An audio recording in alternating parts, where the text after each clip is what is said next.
everyone. Welcome to another episode of Taking Up Space, a Michelle A. Mayer podcast. Always excited about coming forward, y'all. Always. I was going to come forward with the informative kind of like documentary on the African roots of India.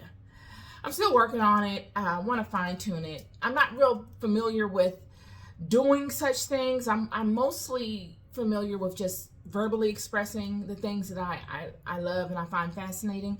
But this one, I'm looking to incorporate images and have some text on the screen, and I'll be speaking over the text. So I didn't know if I could use certain images on without getting permission first. So I'm going through all the technical details of it, but that's coming up soon. But nonetheless, I was getting ready for this this podcast, and I was thinking about, I was doing my prayer time, and in my spirit, y'all, I wanted to ask God for help. Right? You ever been there where you know you need something, but you don't know what it is, nor do you fully really need it? Do you really fully need it like you feel like you need it? Does that make sense?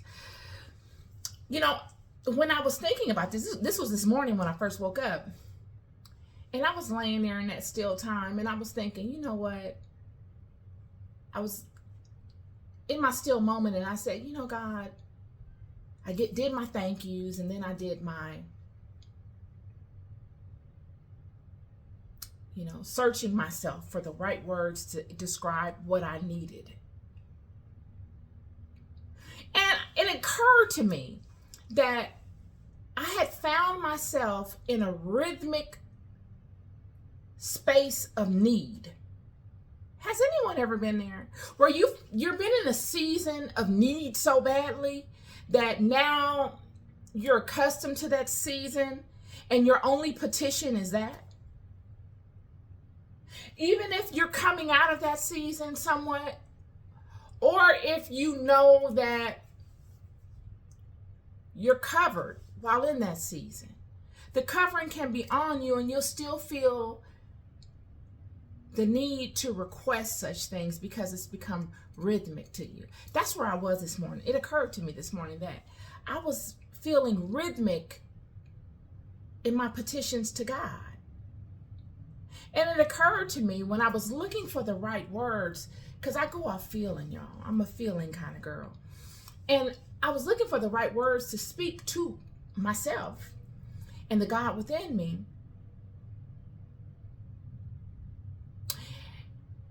And in looking for the right words, I kept coming up with need, and I knew my spirit said to me, no, need is not the word. And then I thought, well, is it money? What do I need? Money? No, it's bigger than money.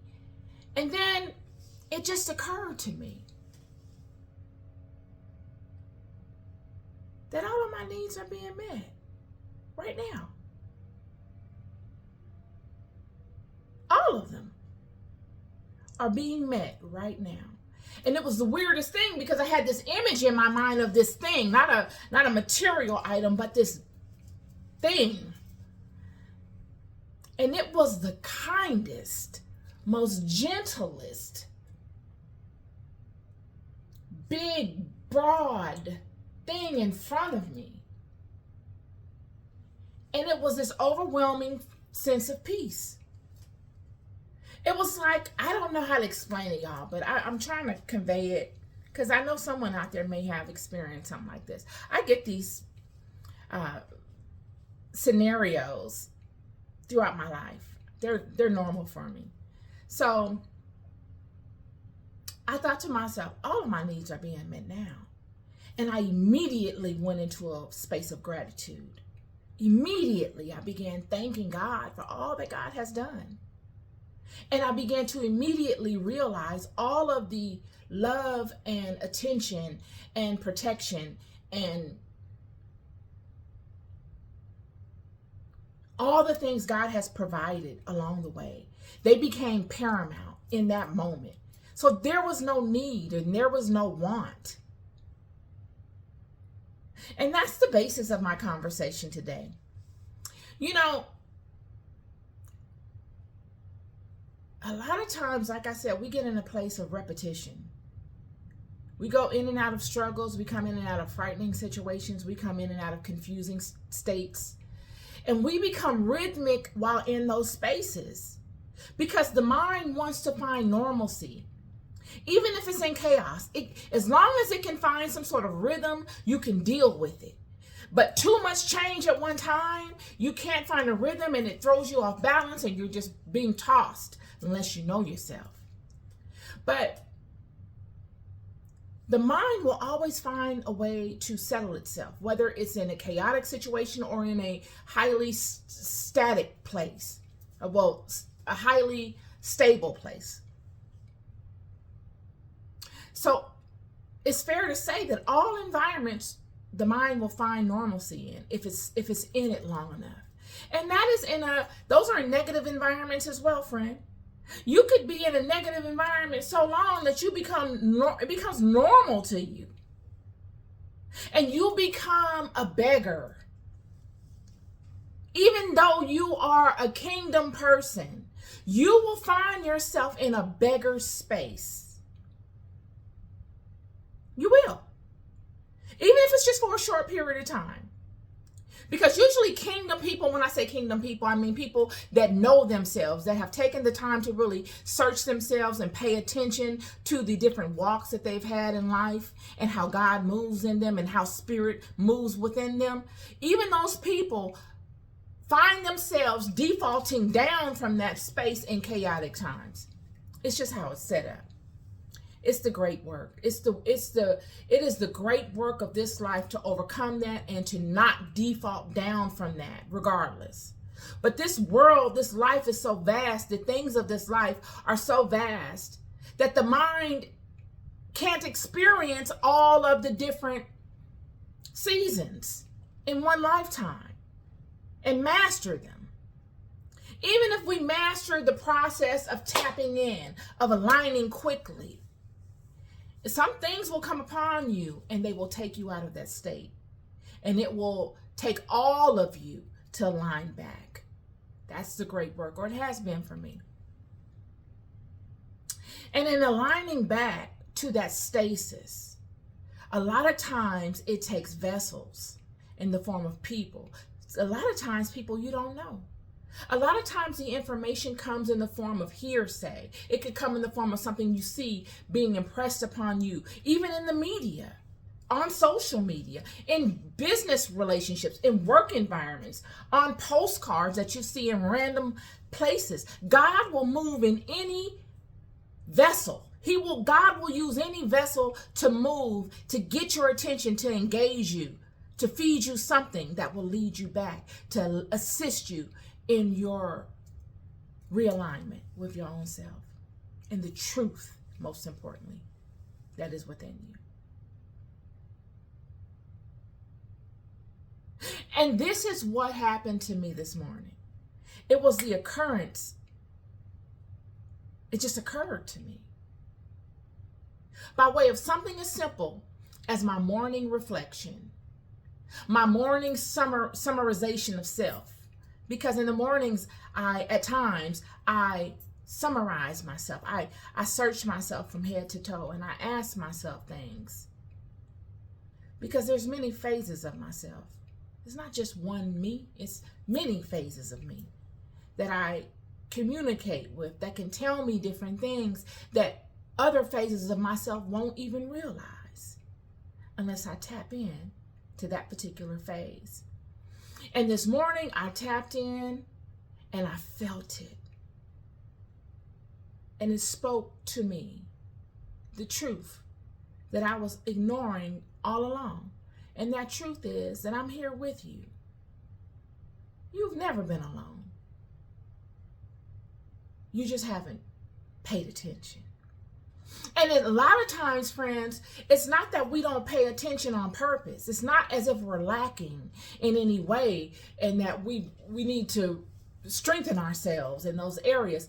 I mean, there's always work that needs to be done.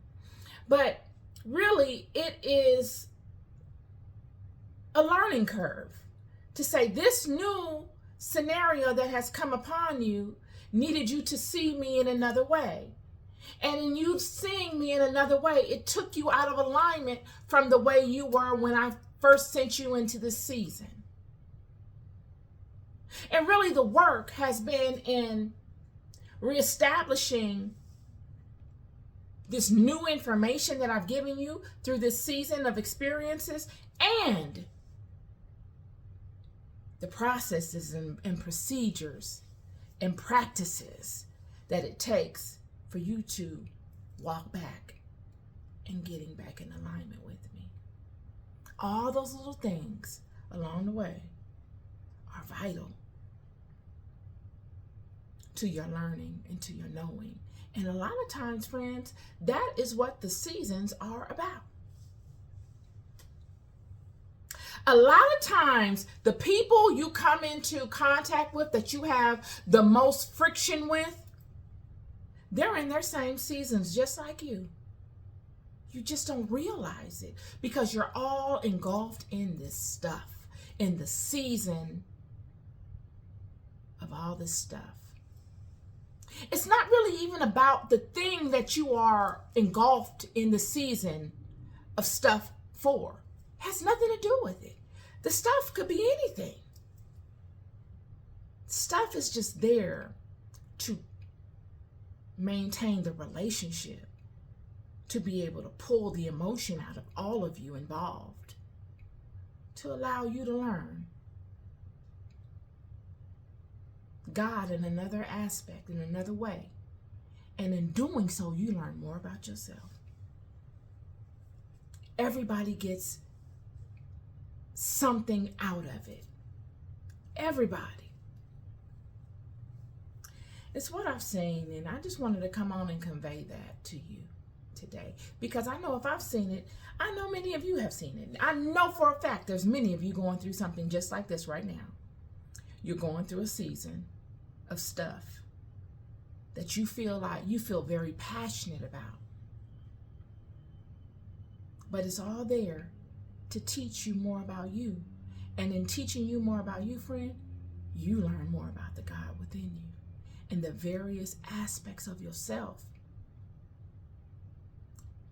It's a beautiful arrangement. It really is. It's a beautiful arrangement.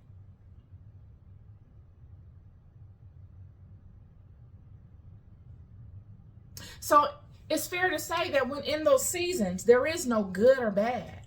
Like all the people that I've come in and out of those seasons with, I want to paint good or bad. I do. But I've gotten to a place in my life where it's beyond good or bad.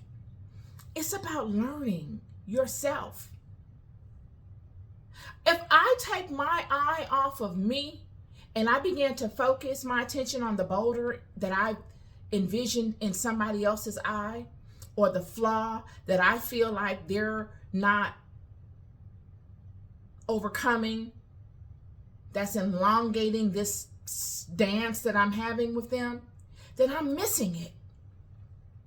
I must learn myself to see how can I effectively approach the situation. What can I get out of this? What does God wish for me to gain from this? It's not to go to war with these people and outdo them. And it's not that. I've learned in my life, friends, I'm telling you, this far, I've learned this far, that it's not about that. It's about learning how to overcome those things that trigger me, that make me want to do that. Those things that make me want to respond back in that level, or even in an alternate level that outdoes them. How about looking at it from my perspective? I look at it as, how about looking at it from a compassionate perspective? Give them the benefit of the doubt.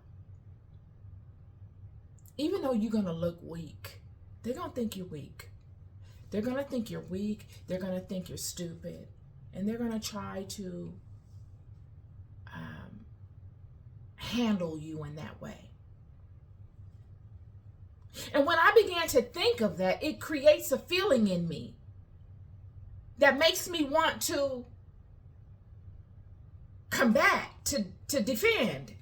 And it is that aspect of myself that I must master. I mastered that by doing the opposite of that. I mastered that by giving alternatives that I normally wouldn't have given. Giving alternatives that I probably shouldn't give. But by asking myself, have I ever done things like that? Have I ever made bad decisions? Have I ever acted out of fear? Have I ever been jealous of someone or envious? Even if I say I haven't been jealous, have I ever been envious of someone? Even if I haven't been envious, have I ever been in a position where I felt like I wanted to get over on somebody because I was in a situation where I didn't have a lot of options? All these different things. These are just my scenarios. Because even though I don't believe myself to ever have been a jealous person, I don't come from that. But jealousy and envy, all of those things come out of fear.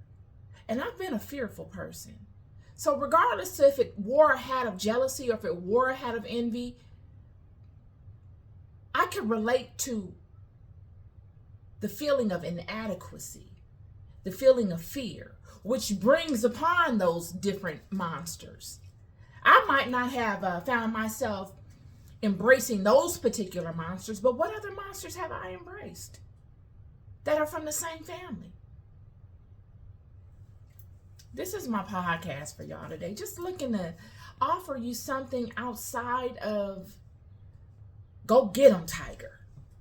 Because sometimes you don't need to go get them. Sometimes you need to go sit with them. Sometimes it's okay to look a certain way. Everything is not, there's no need to compete. What do you do when you don't want to compete anymore?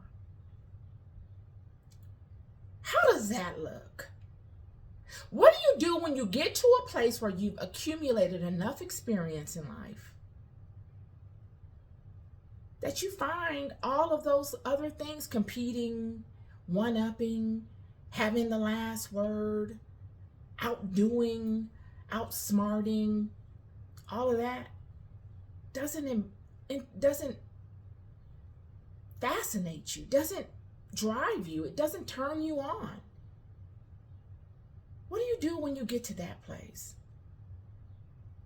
What you do in that place is you start giving the opposite. You start swimming in the opposite lakes and rivers, because those are the lakes and rivers you haven't swam in really before. They're new, making them even that much more exciting because they're new and because they're pulling from new aspects of yourself. Friend, I'm here to tell you, I know many people think that know me know Michelle said that. Yes, I did. I don't want to compete with anybody. I don't want to outdo nobody. I don't have nothing to prove. God has been so good to me. It's just been on me all today. God has been so good to me. I saw on Wednesday night Bible study. No, Sunday service. Every Sunday I turn on Bible study at the Potter's house. I watch it every Sunday. And I was a little tired this Sunday because I had stayed up real late, and I woke up and I turned it on. I had it on my phone and I laid there and I fell asleep. And I saw that there was a woman speaking that I had seen speak before. And I was like, okay, I'm just going to listen to it. And I ended up falling asleep. So I didn't really pay attention to it. I'm going to be honest with you. I didn't really pay attention to it when it was on. I had fell asleep. And when I woke up, it was almost over. And then later that day, I said, well, I sat on the sofa. I said, let me scroll YouTube. And I started scrolling YouTube and I saw said premiere of the Bible study.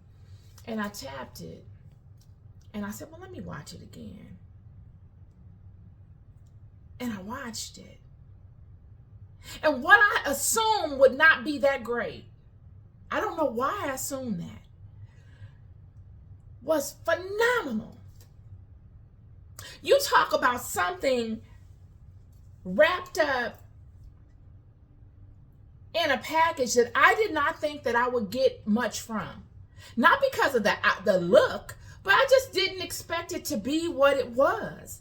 And when I tell you, this woman delivered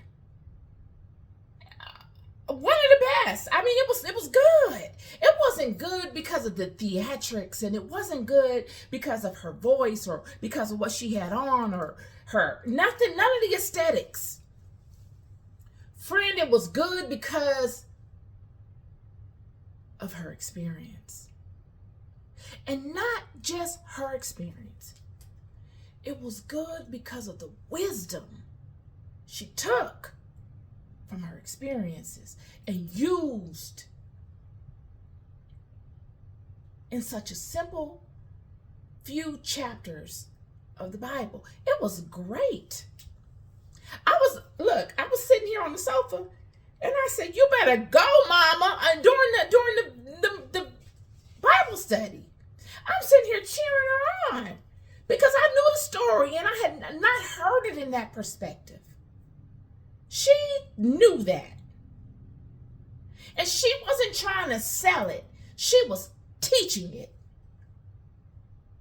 And I thought, isn't that amazing? I could learn a lot from somebody like that. She knew it. And it wasn't something that she was trying to prove.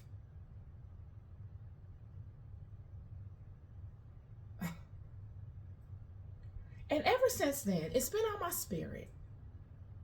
Just taking it all in. Like, sometimes you can get so far into something, you get lost in it, friend. And you have to have an encounter with yourself. You have to have an encounter with the God within you to reset that. And say, well, where are we? What are we doing here? Wow, it's been a long time since I heard from you. Talking to yourself. I'm so glad to hear from you. I didn't even know I missed you. It's amazing, y'all. And I'm not going to start crying on here. But, yeah, there's nothing to prove. This is more of an offering that I have than anything. And, yeah, it's more of an offering that I have for you. Just things that I feel like you might be able to benefit from. Because I have found them extremely necessary. You know what I mean? Just necessary. It's okay sometimes to let go of all the things that you are accustomed to doing and start swimming in some new rivers and lakes. Even if the people you're dealing with want to stay in that arena that you've mastered in a way, the pull to go back into that arena and feud with them and show your strength and all your knowledge that you've accumulated along the way that has made you capable and formidable in that aspect, a lot of times become a turnoff after you reach a certain level, friend. And the hardest thing in the world is to turn that person down that is within you and focus on this other person that you really haven't let blossom yet. In dealing with them same people that want to lead from that old type of energy that you've already been there and done that with. That's the hard part. Because a lot of times it makes you look weak to people. And you know you're not. And you say to yourself, man, you would have caught me some years ago, friend. It'd have been on and popping. But just like I said about David, He walked so closely with God, not because he was so wise and he knew better and he was higher in intellect than anybody else, or he had a closer relationship with God than anybody else. No, because he found something of value in it. And he kept walking with it. And in him walking with it, it fine-tuned him. That's how it do you. It fine-tunes you. And you become less impressed with that other stuff. You know it's no power in it. It's all smoke and mirrors. It leads you nowhere. It bankrupts you. It leads you nowhere. It bankrupts you. It has you out here doing things just because of the look. Just to keep up with some folks for a look. Oh, I want to look this way. I want to look that way. I want to seem this way. I want to seem that way. And you never gain anything. Yet to adhere to the laws, because there's power in them, and the power is the covering. It is a covering, friend. Y'all, I'm telling you, you'll never be able to hear anywhere from what I'm saying to you and conveying to you otherwise, because it's the truth. The covering is so pronounced. You will not find it anywhere else. It will cover you like nothing else in this world. And it will cover you so much that you will see all of those people that decided to lean on their own discretion, to lean on their own will, and to deny its power. You will see them fall left and right. You'll see them. And you'll be begging them, hey, why don't you take this? Why don't you try this? Why don't you try that? And they will not do it, because that image is so pronounced. It's so intertwined with who they feel that they are. They can never give it up because of the look. Because without that image, they have nothing. It takes strength to give that image up, friend, and to stand on the righteous aspect of things. It takes strength. Look, you could use the Spirit of God, the power of God, to do wicked, or you could use it to do good. And either way, you got to be able to handle what comes with it. They're just choices. So you could be bad and bold in the world, wielding the power of God to do wicked, and you deal with the aspects that come from that, or you use that same power to do good, and you see the aspects of that. And I've not ever seen those that use it to do wicked live a happy and a loving and a stable life. I've never seen it. I've not ever seen it. They may look like that from the outside looking in, but you just take a closer peek. It's not that. Yet I have seen those that have lived in alignment be the most internally happy, internally solid people you'll ever see in this life. And that is what they mean by you know a thing by its fruit. This is my little podcast conversation for y'all today. It's all love. It was on my spirit today. Yep. Just because a thing look away don't mean it's that. Everything that glitters ain't gold. And all the time, friend, gold don't glitter. But it's still gold. We'll love more than we'll ever know. I'll never stop telling you. Be good to yourselves and be good to each other. Peace and love.